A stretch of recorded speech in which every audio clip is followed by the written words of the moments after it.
Ah, gather round, friends, and let me whisper you the tale of the Flying Dutchman, through the eyes of a woman who spent one too many evenings in a smoky Rotterdam tavern, armed with Genever and a wicked sense of humor. Picture me, boots squelching in salty mist, hair that refuses to lie flat in the damp, and a grin promising mischief. Our story begins with Captain Bernard van der Decken, a man so stubborn that if obstinacy were an Olympic sport, he'd have more gold than the Royal Mint. One day, he squinted at a sky thick with angry clouds and thunder.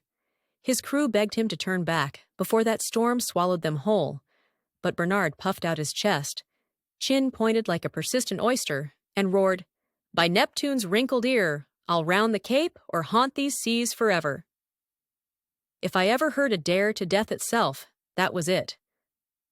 No sooner had the words left his lips than a lightning bolt winked at him, as if Mother Nature herself rolled her eyes.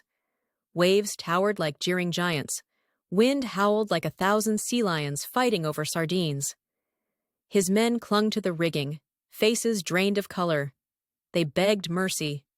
But Bernard, lost in his own dramatic flourish, thundered, "I command the wind and sea," which is nautical for "watch me embarrass myself spectacularly." Thus, he cursed his fate.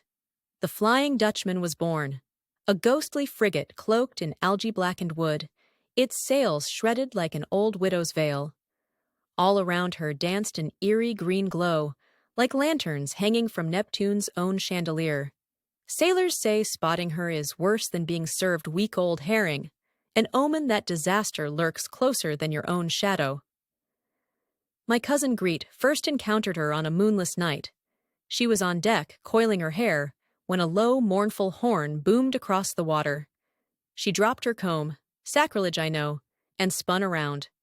From the mist emerged that glow, twisted masts, tattered sails, and a captain whose eyes were so empty they'd make a scarecrow weep. Greet bolted below deck, spilled her brandy, and swore never to speak of it, though I've since bribed her with stroopwafels to spill every last detail. Legend says Bernard still thinks he can redeem himself by delivering a letter to his one true love, perhaps to prove he outran fate. Some versions claim his crew gambled with demons and lost, binding their souls to the ship. Others insist the boat itself is alive, groaning under the weight of centuries, desperate for someone to tear off its cursed anchor and set it free. But no port, no matter how quaint, will grant them rest. Imagine being stuck on a never-ending sightseeing tour of doom. Yee-haw! Picture yourselves as one of his sailors, tossed about by waves that rise like ice trolls, winds that screech like banshees. By dawn, you're soaked to the bone, frigid enough to think about switching careers. Maybe mermaid wrangling sounds safer.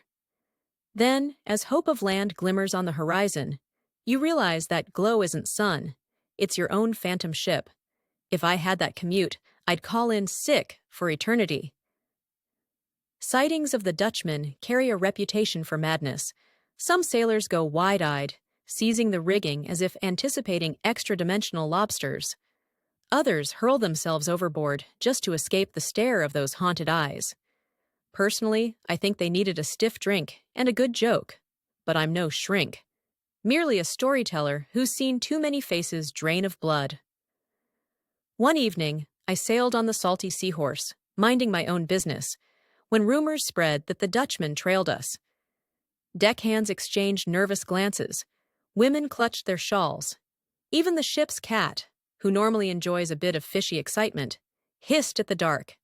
Captain Wylam, bless his woolen socks, tried bravado. "We'll outrun that specter," which is like betting your grandmother in a 100-meter dash. Sure enough, as dusk settled, a nasty fog rolled in. Then that horn. Low, sorrowful, as if played by a band of drowned sea urchins.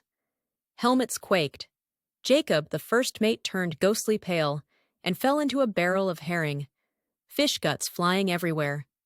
I nearly spat out my ale laughing, till I caught sight of the ghastly vessel itself, gliding beside us. I swear I saw the ghostly captain lean over the rail, as if sizing us up. His eyes, well, let's say they lacked a certain sparkle. More like two caves where hope once lived and died. For a heartbeat, I felt pity, then anger. Imagine centuries of being tormented by waves, never allowed to dock, never a hot meal, never warm socks. It's like Groundhog Day meets Scandwich. Then the fog swallowed her, and she vanished as if she'd never been.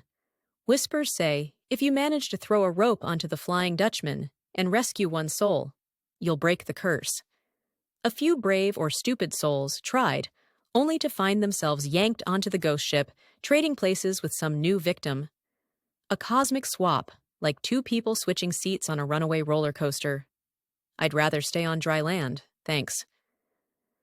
Over time, the Dutchman's story morphed into tavern lore. Some claimed rival merchants painted an old hull green, rigged a rudimentary fog machine, and spooked passing ships for profit.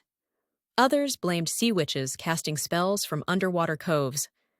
I like to imagine Bernard himself, tossing and turning, still furious that he can't finish his letter. The tale reminds us that pride, a captain's fatal flaw, can raise storms more fearsome than any tempest at sea. So, dear friends, if ever you find yourself staring into an ominous green glow on a misty night, remember, that might be the Flying Dutchman, still cursed, still hungry for a harbor. And remember Bernard's mistake.